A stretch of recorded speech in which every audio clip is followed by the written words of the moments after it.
وہ نکاح نامہ نکال کر رکھ دیں گے۔ وہ یہ بھی نہیں جانتا تھا کہ انہوں نے وہ نکاح نامہ کہاں سے حاصل کیا تھا، سالار سے یا پھر اس کی ساری عقل مندی اور چلاکی دری کی دری رہ گئی تھی۔ تم یہ نہیں مانو گے سالار کا امامہ کے ساتھ نکاح تمہاری موجودگی میں ہوا ہے؟ قاسم فروکی نے اکڑے ہوئے لہجے میں اس سے کہا، پاپا اس میں میرا کوئی قصور نہیں، یہ سب سالار کی ضد پر ہوا تھا، اس نے مجھے مجبور کیا تھا۔ حسن نے یکدم سب کچھ بتانے کا فیصلہ کر لیا۔ کچھ بھی چھپانے کا اب کوئی فائدہ نہیں تھا، وہ جھوٹ بولتا تو پوزیشن اور خراب کرتا۔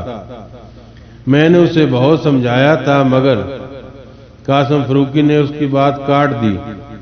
اس وقت یہاں تمہیں صفائیاں اور وضاحتیں پیش کرنے کے لیے نہیں بلایا، تم مجھے صرف یہ بتاؤ اس لڑکی کو اس نے کہاں رکھا ہوا ہے؟ پاپا مجھے اس کے بارے میں کچھ پتہ نہیں، حسن نے تیزی سے کہا۔ تم پھر جھوٹ بول رہے ہو؟ آئی سویر پاپا مجھے واقعی کچھ پتہ نہیں، وہ اسے لاہور چھوڑ آیا تھا۔ یہ جھوٹ تم کسی اور سے بولنا، مجھے صرف سچ بتاؤ۔ قاسم فروکی ایک بار پھر اسی تند و تیز لہجے میں کہا، میں جھوٹ نہیں بول رہا پاپا، حسن نے احتجاج کیا۔ لاہور کہاں چھوڑ آیا تھا؟ کسی سڑک پر چھوڑ آیا تھا، اس نے کہا وہ خود چلی جائے گی۔ تم مجھے یا سکندر کو بیوقوف سمجھ رہے ہو؟ اس نے اس لڑکی سے شادی کی پھر اسے ایک سڑک پر چھوڑ آیا۔ بیوقوف مت بناؤ ہمیں، قاسم فاروقی بھڑک اٹھے۔ میں سچ کہہ رہا ہوں پاپا، اس نے کم از کم مجھ سے یہی کہا تھا کہ وہ اس لڑکی کو سڑک پر چھوڑ آیا تھا۔ تم نے اس سے پوچھا نہیں کہ پھر اس نے اس لڑکی کے ساتھ شادی کیوں کی اگر اسے یہی کچھ کرنا تھا؟ پاپا اس نے یہ شادی اس لڑکی کی مدد کے لیے کی تھی، اس کے گھر والے زبردستی اس کی شادی کسی لڑکے سے کرنا چاہتے تھے، وہ نہیں کرنا چاہتی تھی۔ اس نے سالار سے رابطہ کیا اور مدد مانگی اور سالار اس کی مدد پر تیار ہو گیا۔ وہ صرف یہ چاہتی تھی کہ سالار وقتی طور پر اس سے نکاح کر لے تاکہ اگر اس کے والدین زبردستی اس کی شادی کرنا چاہیں تو وہ اس نکاح کا بتا کر انہیں روک سکے۔ حسن اب سچائی پر پردہ نہیں ڈال سکتا تھا، اس نے پوری بات بتانے کا فیصلہ کر لیا اور اگر ضرورت پڑے تو بیلف کے ذریعے اس کو رہائی دلوائی جا سکے، مگر یہ کوئی محبت وغیرہ کی شادی نہیں تھی۔ وہ لڑکی ویسے بھی کسی اور لڑکے کو پسند کرتی تھی۔ آپ اس نکاح نامے کو دیکھیں تو اس میں بھی اس نے طلاق کا حق پہلے ہی لے لیا ہے تاکہ ضرورت پڑنے پر وہ سالار سے رابطہ کیے بغیر ہی طلاق حاصل کر لے، بس یا کچھ اور؟ قاسم فروکی نے اس سے کہا۔ حسن کچھ نہیں بولا، خاموشی سے انہیں دیکھتا رہا۔ میں قطعاً تمہاری کسی بات پر یقین کرنے کو تیار نہیں، تم نے بہت اچھی کہانی بنائی ہے مگر میں کوئی بچہ نہیں کہ اس کہانی پر یقین کر لوں۔ تمہیں اب امامہ تک پہنچنے میں سکندر کی مدد کرنی ہے، قاسم فروکی نے قطعی لہجے میں کہا۔ پاپا میں یہ کیسے کر سکتا ہوں، مجھے اس کے بارے میں کچھ پتہ نہیں، حسن نے احتجاج کیا۔ تم یہ کیسے کرو گے یہ تم خود جان سکتے ہو، مجھے صرف یہ بتانا ہے کہ تمہیں کیا کرنا ہے۔ پاپا پلیز آپ مجھ پر یقین کریں، میں امامہ کے بارے میں کچھ نہیں جانتا، نکاح کروانے کے علاوہ میں نے اور کچھ نہیں کیا۔ حسن نے کہا، تم اس کے اتنے قریب ہو کہ اپنی خفیہ شادی میں وہ تمہیں گواہ کے طور پر لے رہا ہے، مگر تمہیں یہ نہیں پتا کہ اس کی بیوی گھر سے بھاگنے کے بعد اب کہاں ہے۔ میں یہ ماننے پر تیار نہیں، حسن کسی صورت میں بھی نہیں، قاسم فروکی نے دو ٹوک انداز میں کہا۔ تمہیں اگر پتا نہیں تو بھی اس کا پتہ کرواؤ کہ وہ کہاں ہے، سالار تم سے کچھ نہیں چھپائے گا۔ پاپا وہ بہت سی باتیں مجھے بھی نہیں بتاتا، وہ سب باتیں تمہیں بتاتا ہے یا نہیں؟ میں فی الحال صرف ایک چیز میں دلچسپی رکھتا ہوں اور وہ امامہ کے بارے میں معلومات ہیں۔ تم ہر طریقے سے اس سے امامہ کا پتہ حاصل کرو اور سالار کو کسی بھی طرح یہ پتہ نہیں چلنا چاہیے کہ سکندر کو اس کی شادی کی اطلاع مل چکی ہے یا اس نے اس سلسلے میں تم سے کوئی ملاقات کی ہے؟ اگر مجھے یہ پتہ چلا کہ سالار یہ بات جان گیا تو میں تمہارا کیا حشر کروں گا، یہ تمہیں یاد رکھنا چاہیے۔ میں سکندر کو تو پہلے ہی اجازت دے چکا ہوں کہ وہ ہاشم مبین کو تمہارا نام دے دے، اس کے بعد ہاشم مبین تمہارے ساتھ پولیس کے ذریعے نبٹنے یا کسی اور طریقے سے مجھے بالکل پرواہ نہیں۔ اب تم یہ طے کر لو کہ تم نے سالار کے ساتھ دوستی نبھانی ہے یا پھر اس گھر میں رہنا ہے۔ قاسم فاروقی نے قطعیت سے کہا، پاپا میں کوشش کرتا ہوں کہ کسی طرح امامہ کے بارے میں کچھ معلومات مل جائیں۔ میں سالار سے اس کے بارے میں بات کروں گا۔ میں اسے یہ نہیں بتاؤں گا کہ سکندر انکل کو اس سارے معاملے کے بارے میں پتہ چل گیا ہے۔ وہ میکانکی انداز میں دہراتا جا رہا تھا۔ وہ اس بار واقعی بری طرح اور خلاف توقع پھنسا تھا۔ سالار چند دن گھر بیٹھا رہا مگر پھر ضد کر کے اس نے کالج جانا شروع کر دیا۔ ہاشم مبین اور اس کے گھر والے امامہ کی تلاش میں زمین آسمان ایک کیے ہوئے تھے۔ اگرچہ وہ یہ سب کچھ بڑی رازداری کے ساتھ کر رہے تھے لیکن اس کے باوجود ان کے ملازمین اور پولیس کے ذریعے سکندر کو ان کی کوششوں کی خبر مل رہی تھی۔ وہ لاہور میں بھی امامہ کی ہر اس سہیلی سے رابطہ کر رہے تھے جسے وہ جانتے تھے۔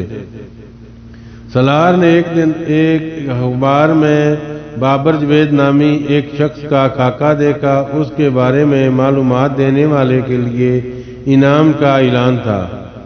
وہ اس نام سے اچھی طرح واقف تھا۔ یہی وہ فرضی نام تھا جو حسن نے وکیل کو امامہ کے شوہر کا دیا تھا، اور وہ اشتہار یقیناً امامہ کے گھر والوں کی طرف سے تھا۔ حالانکہ نیچے دیا گیا فون نمبر امامہ کے گھر کا نہیں تھا، وہ اندازہ کر سکتا تھا کہ پولیس اس وکیل کے پاس پہنچ گئی ہوگی اور اس کے بعد اس وکیل نے اس آدمی کے کوائف انہیں بتائے ہوں گے۔ اب یہ حقیقت صرف وہ وکیل حسن اور خود وہ جانتا تھا کہ بابر جوید سرے سے کوئی وجود ہی نہیں رکھتا، مگر وہ مطمئن ہو گیا تھا کہ وہ ہاشم مبین کے گھر والوں کو کسی حد تک بھٹکانے میں کامیاب رہا تھا۔ اس پورے عرصہ کے دوران سالار امامہ کی کال کا منتظر رہا۔ اس نے کئی بار امامہ کو اس کے موبائل پر کال بھی کی مگر ہر بار اسے موبائل آف ملتا رہا۔ اسے یہ تجسس ہو رہا تھا کہ وہ کہاں تھی۔ اس تجسس کو ہوا دینے میں کچھ ہاتھ حسن کا بھی تھا جو بار بار اس سے امامہ کے بارے میں پوچھتا رہتا تھا۔ بعض دفعہ وہ چڑھ جاتا، مجھے کیا پتا وہ کہاں ہے اور مجھ سے رابطہ کیوں نہیں کر رہی۔ بعض دفعہ مجھے لگتا ہے کہ اسے مجھ سے زیادہ تمہیں دلچسپی ہے۔ اسے بالکل بھی اندازہ نہیں تھا کہ حسن کا یہ تجسس اور دلچسپی کسی مجبوری کی وجہ سے تھی۔ وہ بری طرح پھنسا ہوا تھا۔ سالار کا خیال تھا کہ امامہ اب تک جلال کے پاس جا چکی ہوگی اور ہو سکتا ہے کہ وہ اس سے شادی بھی کر چکا ہو۔ اگرچہ اس نے امامہ سے جلال کی شادی کے بارے میں جھوٹ بولا تھا مگر اسے یقین تھا کہ امامہ نے اس کی بات پر یقین نہیں کیا ہوگا، وہ اس کے پاس ضرور گئی ہوگی۔ خود سالار بھی چاہتا تھا کہ وہ خود جلال سے رابطہ قائم کرے یا پھر ذاتی طور پر جا کر ایک بار اس سے ملے۔ وہ جانا سکندر عثمان اس کی مسلسل نگرانی کرا رہے تھے۔ وہ اس بات سے واقف تھا کہ یہ نگرانی کروانے والے واحد نہیں تھے، ہاشم مبین احمد بھی یہی کام کروا رہے تھے، اور اگر وہ لاہور جانے کا ارادہ کرتا تو اول تو سکندر عثمان اسے جانے نہ دیتے اور بالفرض جانے کی اجازت بھی دے دیتے تو شاید خود بھی اس کے ساتھ چل پڑتے، اور وہ یہ نہیں چاہتا تھا۔ وقت گزرنے کے ساتھ ساتھ اس سارے معاملے میں اس کی دلچسپی کم سے کم ہوتی جا رہی تھی۔ اسے اب یہ سب کچھ ایک حماقت لگ رہا تھا، ایسی حماقت جو اسے کافی مہنگی پڑ رہی تھی۔ سکندر اور طیبہ اب ہمہ وقت گھر پر رہتے تھے اور اسے کہیں بھی جانے کے لیے ان سے باقاعدہ اجازت لینی پڑتی تھی۔ حسن اس سے اب کم ملنے لگا تھا، وہ اس کی وجہ بھی نہیں جانتا تھا۔ اس صورتحال سے وہ بہت بور ہو چکا تھا۔